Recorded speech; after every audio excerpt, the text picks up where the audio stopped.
Hello friends, welcome to life study point. आज हम बात करेंगे राजस्थान यूनिवर्सिटी के पीजी डिप्लोमा इन टैक्सेशन की, जो आपका कॉमर्शियल लॉ एंड अकाउंटेंसी का पेपर है सेकंड, उसकी बात करेंगे। उसका पूरा एनालिसिस करेंगे कि किस तरीके से आपका पेपर आता है, किस तरीके से आपको क्वेश्चन अटैम्प्ट करना है, कैसे आपको एक एक क्वेश्चन का आंसर कैसे अटैम्प्ट करना है, किस तरीके से जो आपके क्वेश्चंस बनेंगे। तो आप वीडियो के लास्ट तक बने रहें।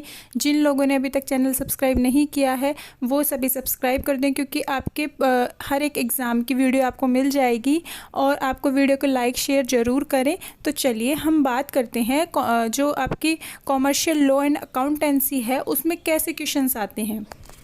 तो देखिए, आपका जो आपने पढ़ा होगा फर्स्ट ईयर में कॉन्ट्रैक्ट, जर्नल प्रिंसिपल मीन संविदा विधि सामान्य सिद्धांत, ये आपने पढ़ रखा होगा। उसी से ही रिलेटेड क्वेश्चन बनते हैं। अगर किसी के पास सीरीज़ है फर्स्ट ईयर की कॉन्ट्रैक्ट की तो आप उससे भी पढ़ सकते हैं। पर पढ़ना कैसे है, आपको टैक्सेशन में लिखना कैसे है, वो सारे क्वेश्चन मैनेज कैसे करने हैं, वो सब मैं आपको बताती हूँ। देखिए, जैसे आपके क्वेश्चन हैं इसमें, संविदा से आप क्या समझते हैं, विधिमान्य संविदा के आवश्यक तत्वों का उल्लेख कीजिए।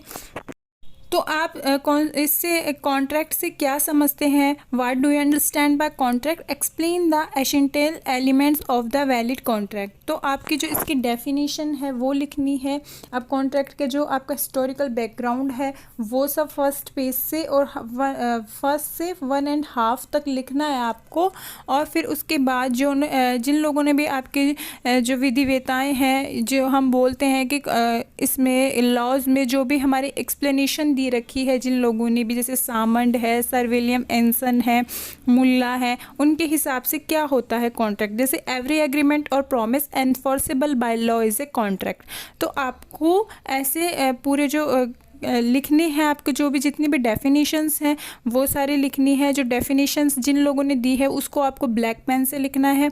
और जो हमारे कॉन्ट्रैक्ट में एक्ट में जैसे है, जहाँ परिभाषा है, जैसे सेक्शन 2 जै में दे रखी है, अगर हिंदी में बात करें तो जैसे an agreement enforceable by law is a contract. तो उसमें जहाँ बात कर रखी है कि वह करार जो विधित परिवर्तनीय हो संविदा है, तो फिर उसके बाद वो लिखनी है। उसको भी हमें ब्लैक पेन से करके बॉक्स में बंद करना है पूरा। और हम देखते हैं कि जो फर्स्ट पेज पे आप किस तरीके से लिखोगे, कि आपको कैसे, मतलब अगर कॉमर्शियल लॉ एंड अकाउंटेंसी का पेपर करते हैं आप, तो कैसे फर्स्ट पेज में आपको क्या लिखना है। देखिए, आपको पहले लिखना है भारतीय संविदा अधिनियम 1872 का इतिहास। तो उसके अंदर डालना है आपको भारतीय संविदा अधिनियम 1872 भारत का मुख्य संविदा कानून है। यह अधिनियम भारत में अंग्रेजी शासन के समय पारित हुआ, मीन्स इंग्लिश कॉमन लॉ पर आधारित है ये। और यह अधिनियम संविदाओं के निर्माण, निष्पादन और परिवर्तनीयता से संबंधित सामान्य सिद्धांतों तथा क्षतिपूर्ति व गारंटी, जमानत और गिरवी तथा अभिकरण जैसे विशेष प्रकार की संविदाओं से संबंधित नियम निर्धारित करता है। यद्यपि भागीदारी अधिनियम, माल बिक्री अधिनियम, पराक्रम में लिखित अधिनियम और कंपनी अधिनियम तकनीकी दृष्टि से संविदा कानून के भाग हैं, फिर भी इन्हें पृथक अधिनियमों में शामिल किया गया है। तो आप कॉन्स्टिट्यूशन की जो ब्रीफ हिस्ट्री है वो लिखेंगे आप। तो आप इंग्लिश में भी ऐसे ही इसको कंसेप्ट को पूरा लिख सकते हैं। उसके बाद जैसे मान लीजिए कोई भी क्वेश्चन है आपका, फिर उसके बारे में लिखना है आपको। और फिर देखिए, अगर हम हिस्ट्री की और भी बात करें तो देखिए, जो कॉन्ट्रैक्ट एक्ट है 1872 के अनुसार संविदा कानून द्वारा परिवर्तनीय करार है। कानून द्वारा परिवर्तित न किए जा सकने वाले करार संविदाएं नहीं होती। करार से क्या अभिप्राय है वो पूरा लिखना है, कि एक दूसरे के प्रतिफल का ध्यान रखते हुए दिया जाने वाला आश्वासन। और आश्वासन तब दिया जाता है जब कोई प्रस्ताव स्वीकारा जाता है। इसका निहितार्थ यह है कि करार स्वीकृति प्रस्ताव है। तो ऐसे आपको पूरा लिखना है। और फिर उसके बाद अगर आप चाहें तो और भी अगर आप लिख सकते हैं, जैसे सेकंड क्वेश्चन में भी इस पार्ट को डाल सकते हैं आप, कि व्यापारिक संनियम में उन अधिनियमों को सम्मिलित किया जाता है जो व्यवसाय व वाणिज्यिक क्रियाओं के नियमन व नियंत्रण के लिए बनाए जाते हैं। व्यापारी के व्यावसायिक संनियम अंतर्गत वे राजनियम आते हैं जो व्यापारियों, बैंकर्स तथा व्यवसायियों के साधारण व्यवहार से संबंधित है, और जो संपत्ति के अधिकार, वाणिज्य में संलग्न व्यक्तियों से संबंध रखते हैं। तो ये आप सेकंड क्वेश्चन के लिए भी थोड़ा सा पार्ट बचा के रख सकते हैं, कि आपको वहाँ डालना है स्टार्ट करते ही सेकंड क्वेश्चन। और फर्स्ट क्वेश्चन के अंदर ही आपको ये सब बताना है कि भारतीय अनुबंध अधिनियम 25 अप्रैल 1872 को पारित किया। और 1 सितंबर 1872 से लागू हुआ। तो ये आपको फर्स्ट क्वेश्चन के अंदर बताना है, और जो ये ऊपर वाला पार्ट है ये आपको सेकंड क्वेश्चन में बताना है। इस तरीके से आपके पास मैटर होना चाहिए कि आप स्टार्टिंग किससे करेंगे क्वेश्चंस की। और देखिए फर्स्ट क्वेश्चन के लिए आप ये सब लिख सकते हैं, अधिनियम में के रूप में अधिनियमित मूल रूप से 266 धाराएं थी, मूल रूप से थी जो पहले।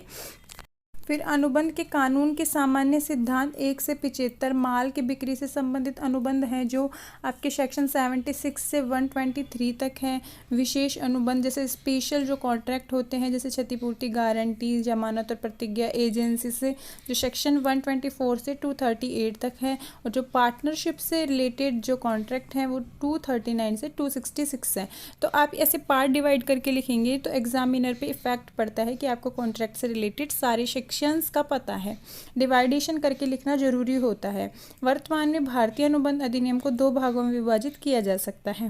फर्स्ट को तो हम जनरल प्रिंसिपल बोलते हैं, जैसे अनुबंध धारा 1 से 75 के कानून को सामान्य सिद्धांत से। और जो पार्ट सेकंड है उसमें स्पेशल जो टाइप्स हैं अनुबंध से संबंधित हैं, जैसे कि क्षतिपूर्ति और गारंटी का अनुबंध, जमानत और प्रतिज्ञा का अनुबंध, एजेंसी का अनुबंध।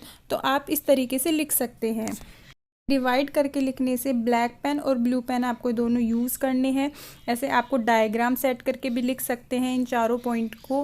आप स्केल आप एग्ज़ाम में लेकर जाएं जिससे आप डायग्राम बना सकें। तो ऐसे ही हमारे चैनल के साथ आप लोग बने रहें।